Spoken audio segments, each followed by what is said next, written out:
नमस्कार साथियों, आज बजट के संक्षिप्तीकरण की बात करते हैं। केंद्रीय बजट 2025-26 जारी हुआ है।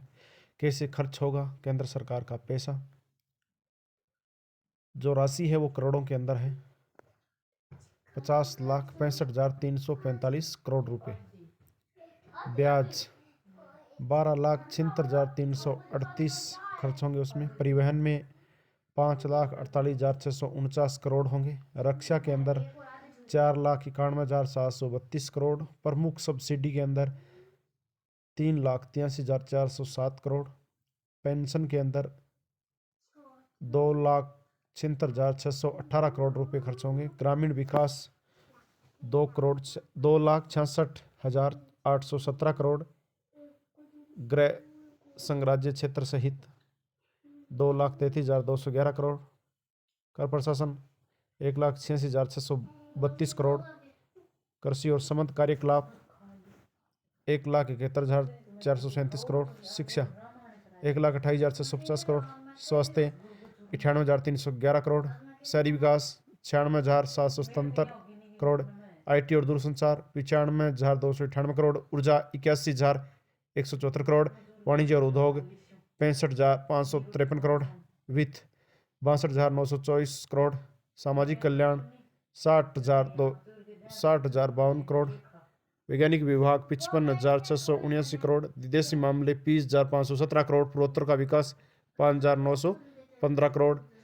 अन्य 4,82,653 करोड़। आगे देखते हैं अपने दलहन आत्मनिर्भरता टैक्स की बात करेंगे। किसको कितनी छूट हुई है? तूर, उड़द और मसूर पर विशेष रूप से केंद्रित 6 वर्षीय मिशन। केंद्रीय एजेंसियों अगले 4 वर्षों में किसानों द्वारा उपलब्ध कराई जा रही इन तीनों दालों की अधिकतम खरीद करेगी। तूर की, उड़द की और मसूर की दाल की। जलवायु अनुकूल बीजों, प्रोटीन की मात्रा, उत्पादकता, फसल कटाई के बाद भंडारण और किसानों को आकर्षक कीमतों के भुगतान पर जोर। किसान क्रेडिट कार्ड के जरिए अधिक ऋण। संशोधित ब्याज सब्सिडी योजना के तहत ऋण सीमा 3 लाख रुपए से बढ़ाकर 5 लाख रुपए की जाएगी। संशोधित ब्याज सब्सिडी योजना के तहत ऋण सीमा। किसान क्रेडिट कार्ड के जरिए 7.7 करोड़ किसानों, मत्स्य पालकों और डेयरी किसानों को अल्प अवधि के ऋण की सुविधा दी जा रही है।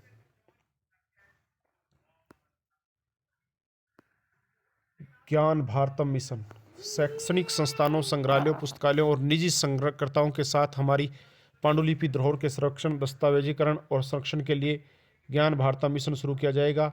1 करोड़ से अधिक पांडुलिपियों को शामिल किया जाएगा। ज्ञान के आदान प्रदान के लिए भारतीय ज्ञान प्रणाली का एक राष्ट्रीय डिजिटल संग्रह स्थापित किया जाएगा। बिहार में मखाना बोर्ड मखाना के उत्पादन, प्रसंस्करण, गुणवत्ता और मार्केटिंग में सुधार के लिए कार्यक्रम। मखाना उत्पादन से जुड़ी गतिविधियों से संबंधित लोगों को किसान उत्पादक संगठनों के रूप में संगठित करेगा। बोर्ड मखाना उत्पादक किसानों को मदद और प्रशिक्षण प्रदान करेगा। बोर्ड सभी संबंधित सरकारी योजनाओं का लाभ मखाना उत्पादक किसानों तक पहुंचाना सुनिश्चित करेगा। MSME के लिए नए वर्गीकरण मानदंड। MSME वर्गीकरण के लिए निवेश की सीमा 2.5 गुना बढ़ाई जाएगी। MSME वर्गीकरण के लिए टर्नओवर सीमा दोगुनी की जाएगी। MSME को समृद्ध होने और युवाओं के लिए रोजगार पैदा करने का विश्वास देगा।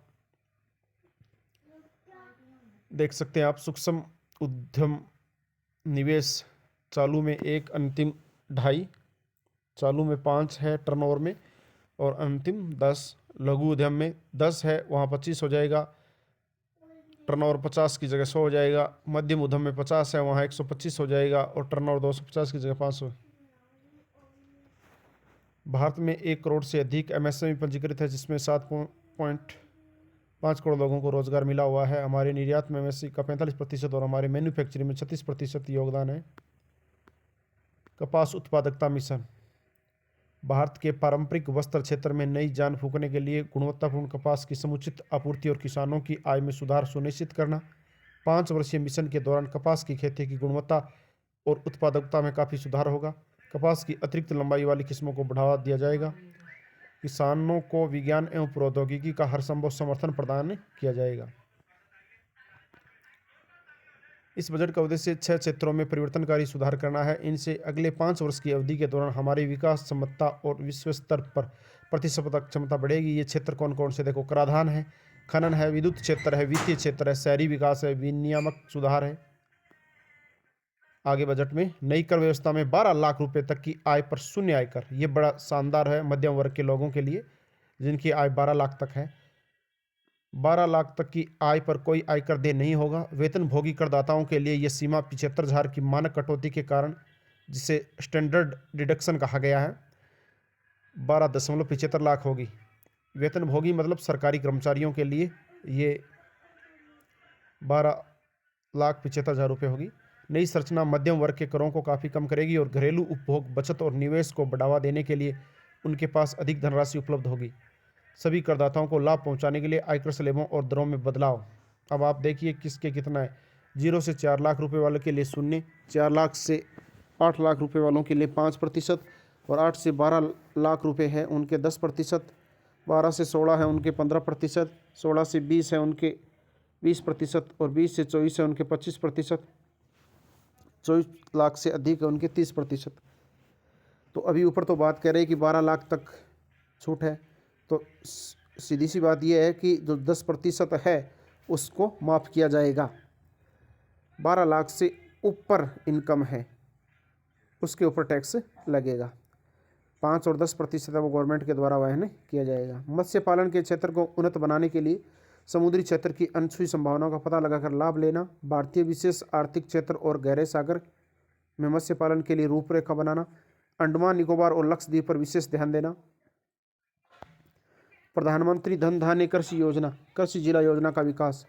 यह योजना निम्न उत्पादकता, मध्यम फसल सघनता और औसत से कम क्रेडिट मानकों वाले 100 जिलों को कवर करेगी। कृषि उत्पादकता को बढ़ावा, फसल विविधीकरण और सतत कृषि पद्धतियों को अपनाना, पंचायत और ब्लॉक स्तर पर फसल कटाई के पश्चात भंडारण में वृद्धि, सिंचाई की सुविधाओं को बेहतर बनाना, ऋण उपलब्धता को बेहतर बनाना। तो इस प्रकार से ये बजट में चर्चा थी। अन्य अपडेट के साथ फिर मिलेंगे, तब तक के लिए जय हिंद।